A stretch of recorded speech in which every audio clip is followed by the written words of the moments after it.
Bonjour, dans cette vidéo nous allons vous montrer comment utiliser au mieux une plateforme up utilisant la gamification.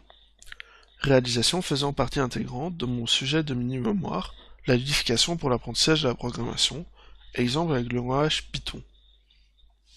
Supervisé par le professeur Thierry Massard. Au sommaire de cette vidéo, d'abord une introduction quant au but de cette vidéo et ce qu'est la gamification. Par ailleurs, nous vous montrerons aussi comment utiliser Code Combat et Coding Game, et pour finir, une rapide conclusion.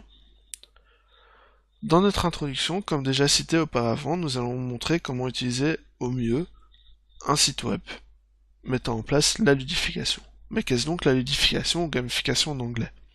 C'est une expression basée sur le mot game, qui consiste en l'utilisation du jeu pour transmettre un message ou améliorer une offre. Par offre, j'entends ici une compétence de programmation. Aussi, on peut définir cela comme le fait d'utiliser des mécanismes ou concepts qui ne sont pas reliés au jeu directement. Pour illustrer l'utilisation d'un site web, nous allons utiliser les plateformes Code Combat et Coding Game. Pourquoi avoir celle-ci et pas d'autres? Je détaillerai cela dans les deux sections à venir. Donc, Code Combat, comme décrit dans l'introduction, sera utilisé pour illustrer l'utilisation d'un site web mettant en œuvre la ludification. Pourquoi j'ai choisi Code Combat? Parce que Code Combat est un des sites qui propose vraiment une approche basée sur l'apprentissage de la base de la programmation.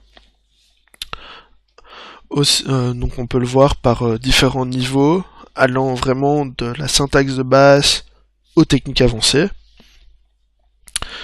Il dispose aussi pour les professeurs le désirant d'une section classe, où ils peuvent inscrire une classe et y inviter des élèves afin de voir leur apprentissage et de leur permettre de s'améliorer.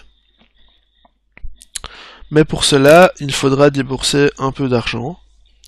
Par ailleurs, comme déjà dit, Code Combat dispose de différents mondes avec différents niveaux de difficulté. Et aussi, cela est fort utilisé car en allant voir sur leur page à propos, ils ont à peu près déjà 5 millions d'utilisateurs dans à peu près 200 pays. Passons maintenant au site web en lui-même. Donc Code Combat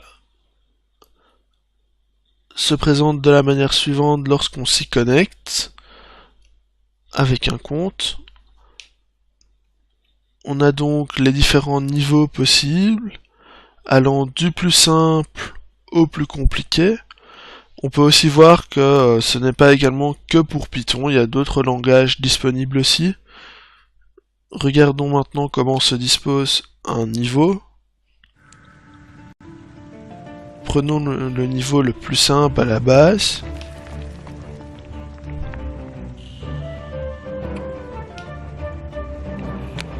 For the win!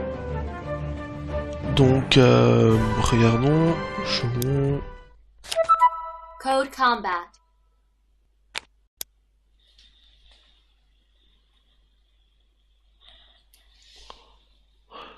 Donc un niveau se dispose comme ceci, avec d'un côté un rendu graphique, de l'autre les objectifs avant d'arriver à l'éditeur de texte qui est soit pré-rempli avec certaines commandes, comme on peut le voir ici au-dessus, les deux commandes là étaient déjà pré-remplies, j'ai dû juste ajouter la troisième commande. Nous avons aussi parfois des commentaires sur ce que nous devons faire. On peut toujours retrouver dans la partie de gauche l'objectif. Et si maintenant nous appuyons sur exécuter, nous avons un rendu graphique sur les différentes lignes de commande que nous avons mis dans la partie de droite. Et nous pouvons voir ainsi que nous avons passé les objectifs qui nous étaient demandés. Prenons un autre exemple du même niveau, par exemple celui-ci. Nous pouvons voir ici que nous devons que ce niveau va nous permettre de voir, de comprendre ou de mettre en application ce qu'on a déjà vu auparavant, qui est les paramètres, la syntaxe de base et les champs de caractères.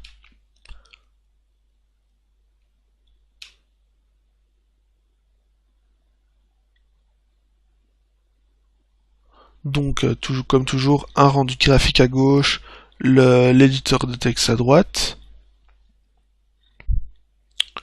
Et si on appuie sur exécuter ici dans ce cas-ci, nous verrons bien que nous construisons bien les 3 barrières, nous nous déplaçons jusqu'à la fin du donjon, et cela donc remplit bien les conditions qui nous étaient imposées, qui étaient donc de survivre et de se déplacer jusqu'à la sortie du donjon. Donc pour cela, nous avons donc fait ici un move right. Au lieu de mettre 4 fois cette instruction là pour se déplacer de 4 vers la droite afin d'atteindre la sortie, nous pouvons aussi juste faire move right avec un paramètre de 4 à l'intérieur qui indique que nous voulons nous déplacer de 4 vers la droite. Donc dans ce niveau, dans le niveau où nous étions, nous pouvons voir également que nous avions des modules permettant l'apprentissage des boucles. Donc ici par exemple la syntaxe basique sur les boucles tant que, donc les boucles while. Regardons comment cela se présente.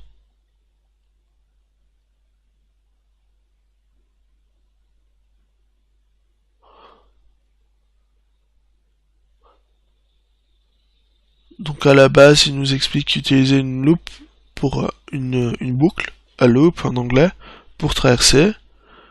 Il nous met donc au début la boucle while sans le contenu et nous explique ce qu'on doit mettre. Et puis on exécute et on voit donc que notre bonhomme exécute bien ce qu'il fait ici, jusqu'à se déplacer jusqu'à la fin. Passons maintenant à l'utilisation de Code in Game. Donc pourquoi avoir choisi Code in Game? Car celui-ci est plus axé sur la pratique. À la base, c'était une plateforme de recrutement plutôt qu'une plateforme d'amélioration de compétences en programmation. Il dispose de challenges qui sont comme des puzzles, mais on s'affronte à d'autres personnes, et un puzzle est plutôt personnel, une réflexion de soi sur un problème donné. Et aussi, cela est fort utilisé car ils ont une grosse communauté. On peut le voir par le fait que ils ont beaucoup de puzzles créés par leur communauté et de challenges qui sont aussi créés par leur communauté. Donc comment ressemble le site Code in Game? Donc le site Code in Game se présente comme ceci, avec une section entraînement, compétition, contribution et apprendre. La section apprendre par contre renvoie vers un lien vers un site externe qui est aussi développé par les développeurs de Code in Game, mais qui met moins en valeur la ludification. On peut le voir sur la partie de droite où on a le chat où beaucoup de membres sont actifs. Donc regardons comment se dispose un niveau de Code in Game. Donc ça se présente comme ceci. Donc comme sur Code Combat, un rendu graphique s'il y en a pour les puzzles, avec toujours un objectif, des règles et un exemple d'exécution qu'on peut voir ici en dessous. Donc voici des exemples ici d'exécution du programme que eux ont réalisé et que nous devons aussi reproduire par la même occasion. Donc comment se présente cela lorsqu'on lance les tests? On a une batterie de tests ici qui peuvent espacer. Ici dans ce cas-ci il y en a juste un. Et si on se soumet, on voit bien ici que notre bonhomme, que notre station se déplace. Il y a donc bien un beau rendu graphique. On peut aussi voir un niveau un peu plus compliqué, qui est le niveau moyen, qui est la suite de l'exercice précédent. Toujours à vouloir positionner la station sur un sol plat. On peut aussi voir ici qu'il y a un peu plus de jeux de test. Donc si on clique sur un test, on peut voir dans la partie de gauche les informations du test. Et si on les exécute tous, on voit donc aussi qu'on a un rendu graphique dans la partie de gauche. Intéressons-nous maintenant un peu à la partie challenge. Comment se passe la partie challenge? Elle est composée de jeux et de challenges. Il y a différents challenges, par exemple il y a les challenges Code Royal ou Clash of Code, où là on s'affronte avec des personnes en direct, et la première qui réussit à faire à trouver une solution est celle qui remporte le Clash of Code, et après est classée dans un ranking en fonction de sa solution, du temps qu'elle a mis et du nombre de tests qu'elle passe. Et il y a donc différents types de challenges, tels que des combats de bots ou autres. Donc voilà ce qui conclut l'analyse de Coding Game et de comment l'utiliser. Passons maintenant à la section conclusion. Donc pour conclure, pourquoi l'utilisation de sites mettant en œuvre la gamification est fort utilisée actuellement?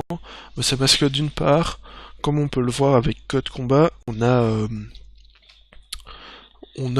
vraiment différents mondes qui nous permettent vraiment l'apprentissage des bases, du plus basique au plus compliqué, en passant par les boucles, etc., comme on l'a vu. Et Coding Game qui lui est là pour vraiment le perfectionnement des compétences de base qu'on aurait appris au travers de Code Combat. Et aussi c'est fort utilisé car il y a plusieurs langages disponibles, il n'y a pas que du Python, il y a, comme on a vu sur Code Combat, du développement web. On pouvait aussi faire les différents niveaux qu'on a vus en Java. Et comme sur Coding Game, il y a plusieurs langages disponibles. Ça ne se limite pas juste à Python. Et aussi, c'est amusant. C'est une façon de coder différemment. On le voit en s'amusant, en jouant.